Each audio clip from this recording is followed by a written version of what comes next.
इस कहानी की शुरुआत देवरानी जेठानी के झगड़े से होती है। बेचारी छोटी देवरानी अकेली थी, जबकि उसकी जेठानी के साथ उसकी दोनों बहुएं थी। देवरानी जिसका नाम सुशीला था, उसकी जेठानी की बड़ी बहू लोटे से मारकर उसकी नाक फोड़ देती है। सुशीला का एक बेटा भी था जो बहुत ही ज्यादा डरपोक था। वह अपने घर में हो रहे झगड़े से डर कर एक पेड़ पर जाकर छिप गया था। सुशीला अपने घाव का इलाज करवाने अस्पताल जाती है। यह आपसी जमीनी विवाद का मामला था, इसलिए डॉक्टर सुशीला को पुलिस के पास जाने की सलाह देता है। लेकिन सुशीला के थाने पहुंचने से पहले ही उसकी जेठानी थाने पहुंचकर पुलिस को कुछ रिश्वत दे देती है ताकि वे सुशीला की रिपोर्ट न लिखें। और ऐसा ही होता है। जब सुशीला थाने पहुंचकर पुलिस वाले से अपनी रिपोर्ट लिखवाने के लिए कहती है तो पुलिस वाला उसकी रिपोर्ट नहीं लिखता। वह कहता है तुम्हारा झगड़ा हुआ है, तुम्हें चोट लगी है तो तुम्हें पहले थाने आना चाहिए था, लेकिन तुम अस्पताल चली गई, इसलिए तुम्हारी रिपोर्ट नहीं लिखी जाएगी। गाँव की एक औरत सुशीला से कहती है आपका बेटा तो बिल्कुल डरपोक है, लेकिन आपको ऐसी बहू ढूंढनी होगी जो 4 लोगों को अकेले पटक पटक कर मार सके। सुशीला एक मंदिर के पास ही थी। वह माता जी से प्रार्थना करती है कि उसे वैसी ही बहू मिले जो झगड़ा होने पर 4 लोगों को अकेले पटक कर मार सके और एक गाली के बदले 10 गालियां दे सके। इसके बाद सुशीला एक पंडित जी से अपने बेटे की शादी की बात करती है और यह भी बता देती है कि उसकी बहू कैसी होनी चाहिए। पंडित जी सुशीला को वैसी ही एक लड़की दिखाने के लिए लेकर जाती है। लड़की से पूछताछ करने पर सुशीला को पता चलता है कि लड़की का सिलाई कढ़ाई और पढ़ाई में बहुत मन लगता है, लेकिन उसे गाली गलौज और झगड़ा करना नहीं आता, इसीलिए सुशीला इस रिश्ते को रिजेक्ट कर देती है। वहाँ से वापस आते समय सुशीला की नजर बिंदु नाम की एक लड़की पर पड़ती है जो अपनी भाभी को पीट रही थी क्योंकि उसने बिंदु के माता पिता को भला बुरा कहा था। यह देखकर सुशीला बिंदु के पास जाती है और उससे पूछती है बेटी तुम सिर्फ यही सब करती हो या लाठी डंडा भी चलाना जानती हो? बिंदु जवाब देती है मैं लाठी डंडा, छुरी, भाला, हल और ट्रैक्टर सब चलाना जानती हूँ। यह बिल्कुल वैसी ही लड़की थी जैसी लड़की को सुशीला अपनी बहू बनाना चाहती थी। सुशीला बिंदु के पिताजी से अपने बेटे के रिश्ते की बात करती है। वह कहती है आप अपनी बेटी बिंदु की शादी मेरे बेटे से कर दीजिए, मुझे दहेज वहेज कुछ नहीं चाहिए, भगवान का दिया हुआ सब कुछ है मेरे पास। बिंदु एक गरीब परिवार से थी, इसीलिए उसके पिताजी इस रिश्ते के लिए मान जाते हैं। बिंदु को अपने माता पिता की बहुत चिंता थी, इसलिए वह उन्हें छोड़कर नहीं जाना चाहती थी, लेकिन अपने बाबूजी और माँ के समझाने पर वह शादी के लिए तैयार हो जाती है। शादी के बाद दूल्हे की गाड़ी सुशीला की जेठानी के घर के सामने आकर रुकती है क्योंकि उसके घर तक गाड़ी नहीं जा सकती थी। इसकी वजह यह थी कि उसकी जेठानी ने वहाँ एक बाउंड्री बनवा दी थी। जब सुशीला अपनी बहू को गाड़ी से उतारने जाती है तो उसकी जेठानी उससे कहती है अगर तुम्हें अपनी बहू को उतारना है तो अपने दरवाजे पर उतारो, मेरे दरवाजे पर नहीं। दोनों देवरानी जेठानी आपस में बहस करने लगती है। उन्हें देखकर बिंदु को गुस्सा आ जाता है। वह सुशीला की जेठानी को धक्का देकर गाड़ी से बाहर निकल जाती है। गिरने की वजह से सुशीला की जेठानी की कमर में चोट लग जाती है। गुस्से में आकर सुशीला की जेठानी की बड़ी बहू बिंदु को मारने जाती है, लेकिन उल्टा बिंदु ही उसकी नाक फोड़ देती है। बिंदु का पति नहीं जानता था कि बिंदु मारपीट और झगड़ा करने में इतनी तेज है, लेकिन यह जानने के बाद वह बिंदु के पास जाने से भी डरने लगता है। हालांकि बिंदु उसे अपनी भाषा में समझा लेती है। अगली सुबह सुशीला अपनी जेठानी द्वारा गाड़े गए खूंटे के पास पूजा कर रही थी। उसकी जेठानी उससे पूछती है तुम यह क्या कर रही हो? सुशीला जवाब देती है जिस तरह किसी बकरे को काटने से पहले उसकी पूजा की जाती है, उसी तरह से मैं इस खूंटे को उखाड़ने से पहले इसकी पूजा कर रही हूँ। सुशीला की जेठानी कहती है किसकी इतनी हिम्मत है जो इस खूंटे को उखाड़े, मैं उसका मुंह तोड़ दूंगी। जेठानी की आवाज सुनकर सुशीला अपनी बहू बिंदु को बुलाती है। इसके बाद सुशीला और उसकी जेठानी के बीच तू मैं शुरू हो जाती है। सुशीला की जेठानी अपनी बहू से लाठी लाने के लिए कहती है, वही सुशीला भी अपने बेटे से लाठी लाने के लिए कहती है, लेकिन सुशीला के घर में कोई लाठी नहीं होती। यह जानकर सुशीला की जेठानी और उसकी दोनों बहुएं हंसने लगती हैं। तभी एक आदमी 5-7 लाठियां लेकर सुशीला के घर आ जाता है, जिन्हें सुशीला ने पहले ही मंगाया था। बिंदु अपने सास से कहती है अम्मा जी मैं दोनों हाथों से लाठी चलाती हूँ, इसलिए मैं 2 लाठियां लूंगी। बिंदु को दोनों हाथों से लाठी चलाते हुए देखकर सुशीला की जेठानी और उसकी दोनों बहुएं डर जाती हैं। अब पूरे गांव में सुशीला की बहू के ही चर्चे होने लगते हैं और लोग सुशीला की जेठानी की बुराइयां करने लगते हैं। इसीलिए सुशीला की जेठानी अपनी दोनों बहुओं के साथ मिलकर सुशीला से झगड़ा करने के लिए अच्छे मौके की तलाश करने लगती है। एक दिन सुशीला अपने घर के बाहर मिर्चें सुखा रही थी, लेकिन वहाँ छाया आ जाती है। सुशीला बिंदु से कहती है बहू सारी मिर्चें छत पर डाल दो, वहाँ धूप लगेगी तो मिर्चें अच्छी तरह सूख जाएंगी। लेकिन बिंदु उन मिर्चों को छत पर डालने के बजाय सुशीला की जेठानी के घर के सामने उस जगह पर डाल देती है जहाँ अच्छी धूप पड़ रही थी। यह देखकर सुशीला बिंदु से कहती है बहू तुमने यह क्या कर दिया? मेरी जेठानी ने देख लिया तो फिर से झगड़ा शुरू कर देगी। बिंदु जवाब देती है, अम्मा जी इसमें झगड़े वाली क्या बात है, मैं उनकी जमीन पर कब्जा थोड़ी कर रही हूँ, मिर्चें सूख जाने के बाद मैं उन्हें हटा लूंगी। लेकिन जब सुशीला की जेठानी अपनी जमीन पर सुशीला की मिर्चें देखती है तो वह उन्हें हटाने के लिए नहीं कहती, बल्कि अपनी दोनों बहुओं के साथ मिलकर सारी मिर्चें जमीन पर फेंक देती है। इतना ही नहीं बल्कि वह खाट भी पलट देती है। यह देखकर बिंदु को गुस्सा आ जाता है। वह सुशीला की जेठानी से कहती है, एक एक मिर्च उठाकर उसकी जगह पर रख दीजिए। लेकिन सुशीला की जेठानी मिर्चें उठाने से साफ इनकार कर देती है। तब बिंदु एक हाथ से उसका गला पकड़ लेती है और दूसरे हाथ में मिर्च लेकर कहती है, अपनी दोनों बहुओं से कह दो कि सारी मिर्चें उठाकर उनकी जगह पर रख दे, नहीं तो मेरे हाथ में जो मिर्च है उसे तुम्हारे मुंह में भर दूंगी। डर के मारे सुशीला की जेठानी अपनी दोनों बहुओं से कहती है कि वे जमीन पर पड़ी सारी मिर्चें उठाकर फिर से उनकी जगह पर रख दे, और उसकी दोनों बहुएं ऐसा ही करती है। इसके बाद बिंदु अपनी सास से पूछती है, अम्मा जी सारी फसाद की जड़ तो यही खूंटा है, मुझे बताइए पंचों के हिसाब से यह खूंटा पहले कहाँ गड़ा था। सुशीला बिंदु को बता देती है, यह खूंटा पहले नल के उस पार पेड़ के सीध में गड़ा था, वह नल भी हम लोगों के हिस्से में है। यह सुनकर बिंदु अकेले ही सभी खूंटों को उखाड़ कर उनकी सही जगह पर गाड़ देती है। बिंदु के आने की वजह से सुशीला की जेठानी अब सुशीला से टक्कर नहीं ले पा रही थी, इसीलिए उसकी बड़ी बहू खूंटा उखड़वाने के लिए अपने बड़े भाई चुन्नू खोचर को बुलाती है। अब खूंटा सुशीला की जमीन पर नहीं था, इसलिए सुशीला बहुत खुश थी। अगले दिन चुन्नू खोचर आकर सुशीला और बिंदु को चेतावनी देता है, 1 घंटे के अंदर तुम लोग खूंटा उठाकर वापस उसकी पुरानी जगह पर गाड़ दो, नहीं तो 1 घंटे बाद यहाँ तांडव होगा। राक्षसों की तरह ढेर सारा खाना खाने के बाद जब चुन्नू खोचर वापस आकर देखता है तो खूंटा उसी जगह पर गड़ा हुआ था। यह देखकर चुन्नू खोचर उस खूंटे को उखाड़ने लगता है, लेकिन उससे वह खूंटा नहीं उखड़ता। बिंदु अपनी सास और पति के साथ यह सब देख रही थी। वह छत पर से ही गुलेल से पेड़ पर लटकी हुई एक हांडी पर निशाना लगाकर उसे फोड़ देती है।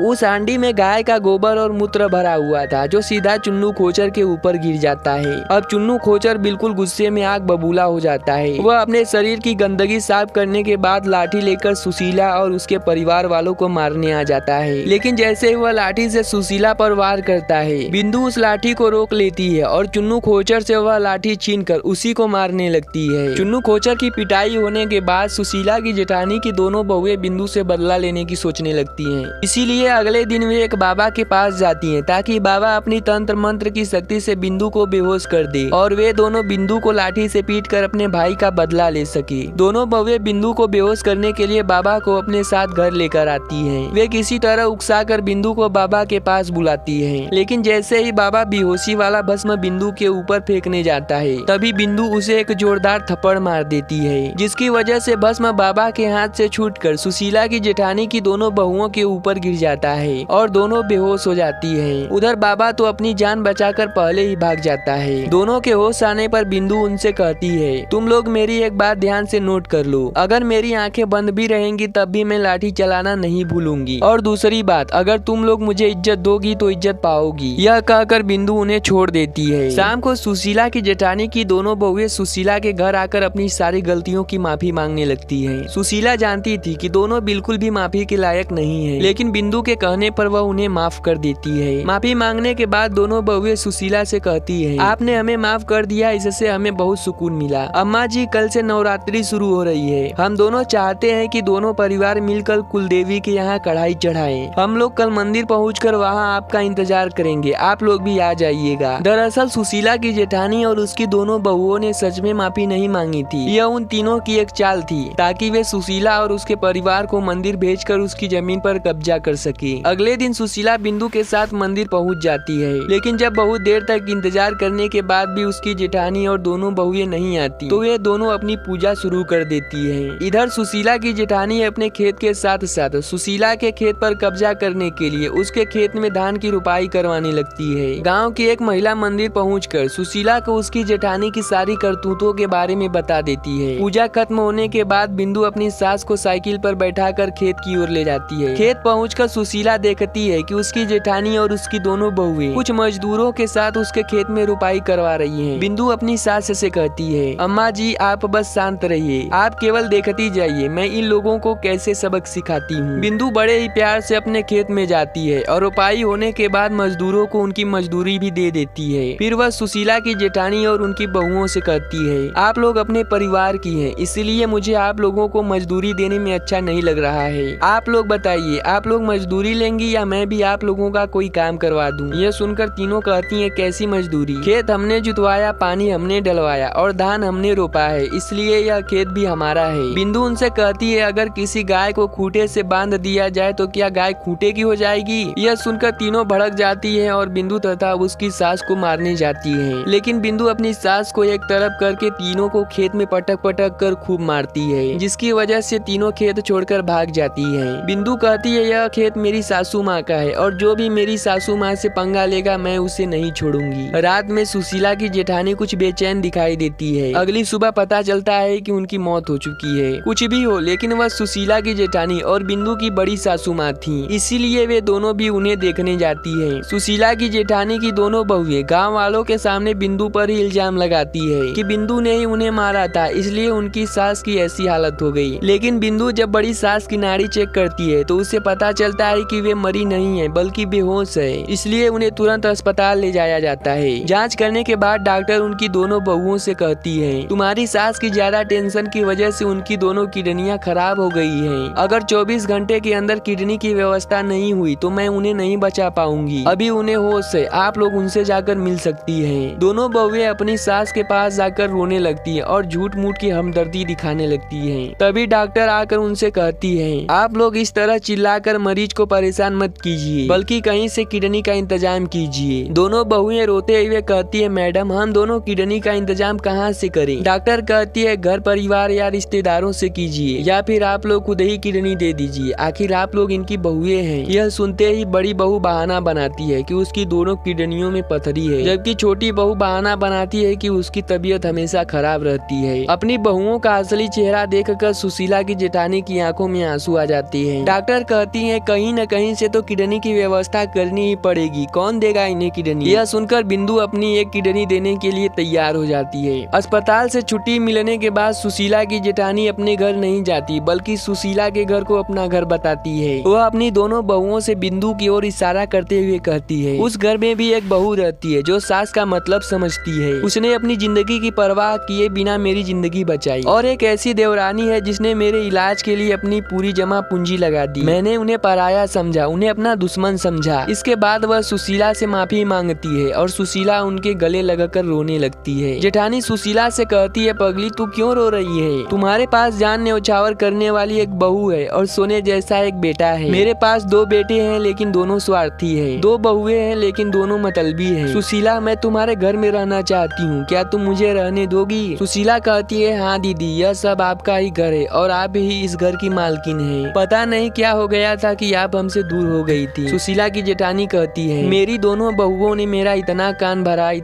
भरा कि मेरे मन में जहर भर गया। मैं तुमसे अलग हो गई और तुम्हें अपना दुश्मन समझने लगी। इसके बाद उनकी दोनों बहुएं भी अपनी सास से अपनी गलतियों की माफी मांगने लगती हैं। उनके दोनों बेटे भी उनसे माफी मांगते हैं, लेकिन वह उन्हें माफ नहीं करती। हालांकि बिंदु के समझाने पर सुशीला की जेठानी अपने बेटों से कहती है, मैं तुम्हें माफ कर दूंगी, लेकिन दोनों घरों के बीच जो बाउंड्री खड़ा है उसे हटाना होगा। इसके बाद बेटे और बहुएं मिलकर उस बाउंड्री को उखाड़ कर फेंक देते हैं और इस तरह से एक बिखरा हुआ परिवार फिर से एक हो जाता है। यह कहानी भोजपुरी फिल्म पहलवान बहू की है, जिसे हिंदी में समझाया गया है। कहानी अच्छी लगी हो तो वीडियो को लाइक जरूर करें और चैनल को सब्सक्राइब करना बिल्कुल भी न भूलें।